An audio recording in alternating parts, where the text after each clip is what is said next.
Forrest, this being the third fight with Tito, one of the interesting things about this trilogy is that it spans so many years, so it really provides an interesting retrospective for both of your careers. What would you say is the greatest evolution you're bringing into this third fight compared to your first meeting and even more recently your second one? Well, there's a lot of, is that kind of like a technical question, things I should have changed?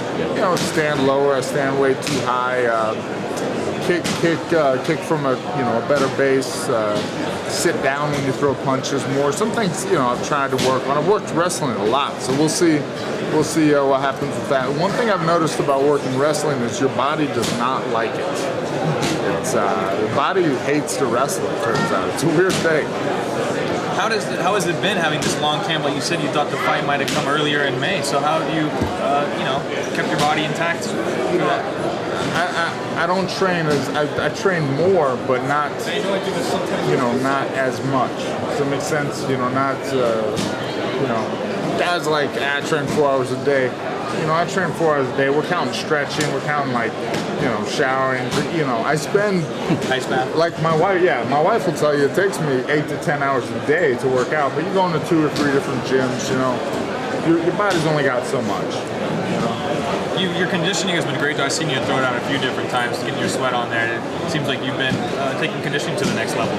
Well, that was never really been a problem, so I don't want it to be a problem. I don't want to have any doubts in my mind if the fight's going to go a certain way. To be comfortable that I can throw everything I have, and then still, if it doesn't work out for me, I don't finish them. I can still kind of sit back and catch, recover. I heard around town that you were doing some yoga and hot Pilates also. How's that helping you? I do a little yoga, a little hot Pilates. I like it, a little more flexible. It helps the body. It almost takes a workout away, You work out, you're all beat up, you do yoga, you do a little hot Pilates, you feel, better. And that core strength is really that's gonna be the difference. I've really tighten up my core. Are you afraid that Tito's maybe gone a little Rocky IV, training up in his cabin by himself with Big Bear? I'm prepared for it. I knew when this deal started to go down that he was serious, that this was, different, that I know how it is now to be a father and hey, I'm going to leave my kids for 9-10 weeks. That sucks. You don't want to do that, 2 days you're like, I love it. Day 3 you're like, my kids. So. Watching you and Tito up there in the press conference, of course, Tito, this last fight of his career, is going to the Hall of Fame. He was being, very introspective about his relationship with other fighters, with the media. You've been in the game a long time too. How much of that can you relate to, your experience with media, things outside of the cage? Your fingernails are just messing me up. What was the question? The question is, with Tito being so introspective about that show in the 90s, The Rock? Who's the guy? Like Headbangers Ball, remember that? Oh sure, Ricky Rockman. Ricky, yes. Huh? All right, just look me in the eye. It would be okay. Yeah, ignore the nails. Okay. So with Tito being so introspective about his career, let's talk about his relationship with the media. The things that maybe he's enjoyed. Here's the thing. I don't mean to be rude, but Tito's head is Tito's head, man. I don't want to climb in there. And there's not enough room, believe it or not, for me to climb in there either. I just wonder if he's got a lot going on.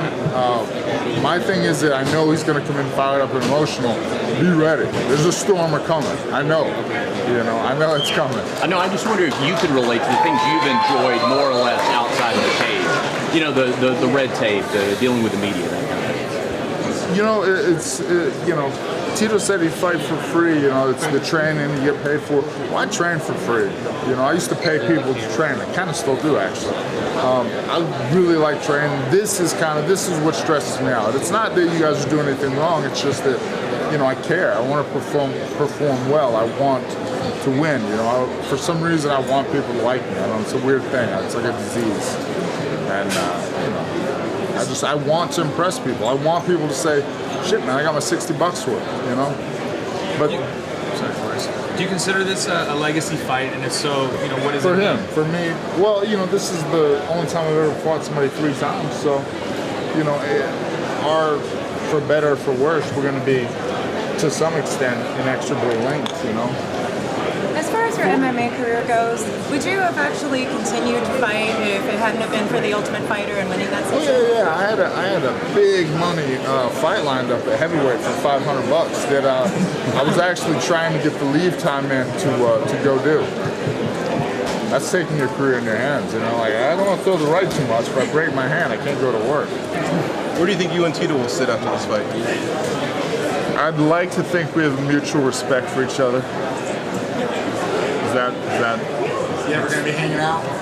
No, I mean we just don't have that much in common. You know, it's not whether I like him or dislike him. I respect him, and I respect him as a person and as a fighter.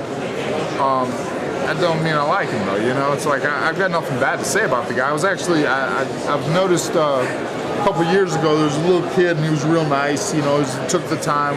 He was real nice to all the younger fans. You know, so you know. Sometimes he says ridiculous things, but I mean, come on, look at me. I said I was going to kill myself if I lose the fight. I can't really, blame people for saying ridiculous things.